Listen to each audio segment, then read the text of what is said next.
Hey, stop scrolling. Do you want to know what the top 5 suburbs are to live in the Twin Cities? Well, stick around because that's exactly what we're going to cover in this video. Let's take a look.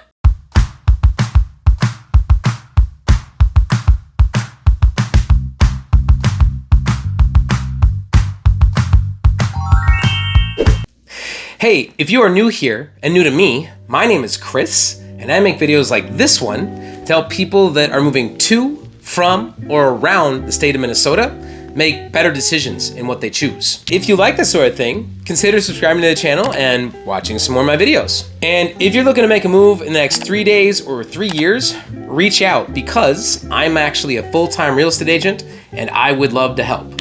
My information will be below this video, below in like the clickety-click part.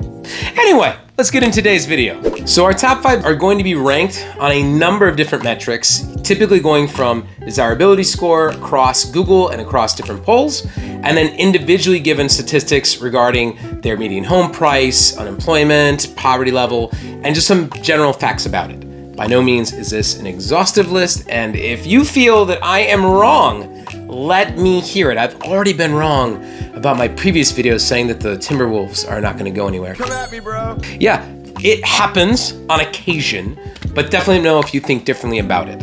With that being understood, starting at the top of the list, number 5, we have Woodbury, Minnesota. You know, Woodbury in particular has always made me chuckle because there are like 27 Woodburys across the US. It's kind of like that old running Simpsons gag about Springfield, and it could be anywhere. Springfield. But regardless, our Woodbury definitely cracks the top 5, and for a number of reasons.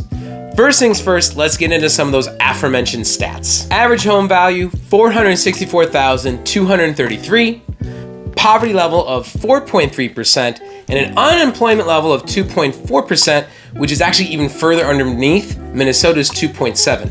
Now again, there are a lot of good things to say about Woodbury.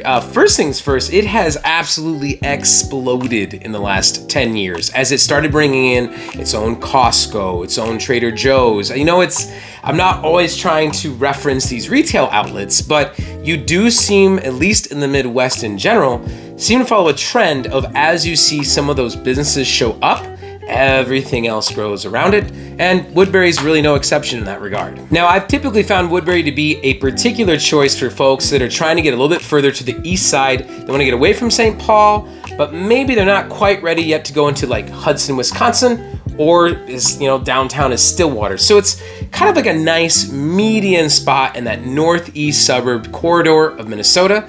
Now, it is the second fastest growing city in all of Minnesota. Number 1's for Lakeville, number 1.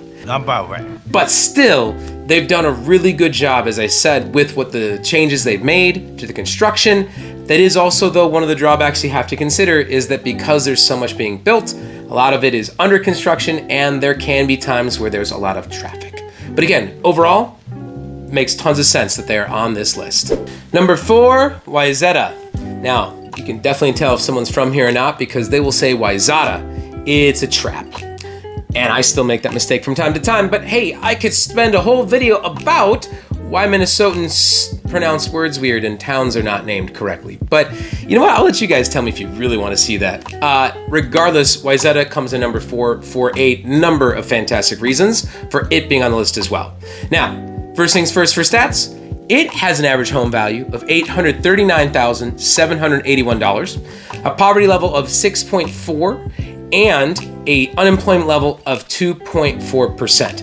Now, Wayzata consistently ranks as being very walkable, very desirable with the shops, the restaurants, the access to the lake. It's actually the number 1 ranked school district in all Minnesota. It has an A+ for academics, sports, and some of the activities they provide. So, it's adjacent to Lake Minnetonka, but yet it is its own autonomous region that is highly desirable for all the reasons we have discussed.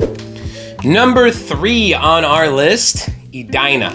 Now, Edina, it's kind of like the true center of the Twin Cities. I know that we, conceive that it's Minneapolis, St. Paul, but really if you want to go smack dab between north suburbs, south suburbs, east, west, that's where you get it, in my opinion. And Edina absolutely deserves to be on this list. So it has an average home value at $590,630, with a poverty level of 4.9% and unemployment of 2.2. Now, Edina is ranked number 4 in all school districts across Minnesota. So again, even though it's not number 1, nothing to shake a stick at. Now, the nickname most commonly ascribed to Edinians, nailed it, is cake eaters. Logically, because a lot of them have money and there are quite a few country clubs around, but go to the shops on Galleria off France Avenue, visit their outdoor, perfectly manicured, small putt-putt course, and it very quickly starts to make sense why you might think that they sit around and eat cake.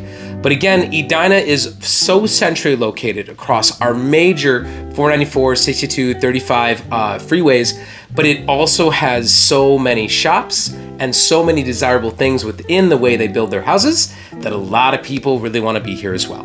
Number 2, numero dos, so this is not my Spanish channel, is Plymouth. So Plymouth is one that for years has been rapidly gaining some attention. It definitely has a nice bonus that big chunks of Plymouth go to Wayzata schools, but at a vastly reduced price. Now that being understood, there's still a cost to be here. So Plymouth itself has an average home value of $488,143. It has a poverty level of 4.4 and a 2.4% unemployment rate. So still doing well with those numbers overall. One thing I've liked about Plymouth for the last 10 years is, unlike some areas like Wayzata, particularly downtown or even Edina itself, there's been more new construction options. And I think the ability to build new in a location like that becomes really appealing for a lot of people. Another unique fact about Plymouth, it has the Hilda Performance Theater, which is an outdoor amphitheater that, especially in the summer, does everything from classical music to rock and puts on a lot of kids' concerts and events. So just another cool thing, anytime you're in Minnesota, that they have something in town to be outdoors, that's half the reason we're here. And to round off the top of this list, pretend drum roll please, number 1 is Minnetonka. Now Minnetonka, especially amongst those that live here in the Twin Cities, 100% has earned this spot on the list for a number of reasons, including, but not limited to, the lake itself. Now, as it ranks statistically, Minnetonka has an average home value of $465,308. It has a poverty level of 3.9%, and again, a unemployment rate of just 2.4%. Now, Minnetonka really kind of got to the top of this list from the data that I was compiling because it has a range of more affordable and more luxurious options. So really kind of wherever you fall on that spectrum, there's a little bit of something for everyone. But even though it may not be Wayzata, it is still number 2 school district overall across the Minnesota Twin Cities, and that makes it very deservedly a location people really tend to flock to. Now, personally, one of the biggest draws is Lake Minnetonka itself. There's so much to say. It was the thing referenced by Prince in the movie Purple Rain. You have to purify yourself in the waters of Lake Minnetonka. It tends to be the go-to spot of all the places you can visit for the 4th of July. Lake Minnetonka is the spot to be. But at any given point, you may see a rambling mansion for a Timberwolf, a Viking, a musician, an actor. There's even talk that the lead singer of Korn bought a home there a couple years ago and has kept it very private. So again, if you can just even make friends with somebody who's got a spot out on the lake, you can kind of live in the best of both worlds during the summer. All right, gang. Thanks for sticking around to my random musings and ramblings about wordplay and Minnesota. If you have enjoyed this video, please let me know. I do read your comments. I do respond, even when you rant for like 800 characters about why you love Minnesota or you don't. Hey, it's all good engagement for the algorithm. And again, if you need more information about how to do this, when to be a part of Minnesota, or to just get an understanding of the different cities, you can always give me a call. We can schedule a video talk just like this would appear and get more personal about your situation. Regardless, thank you for watching all of this. Thank you for giving me some views, and I will catch all of you at the next one.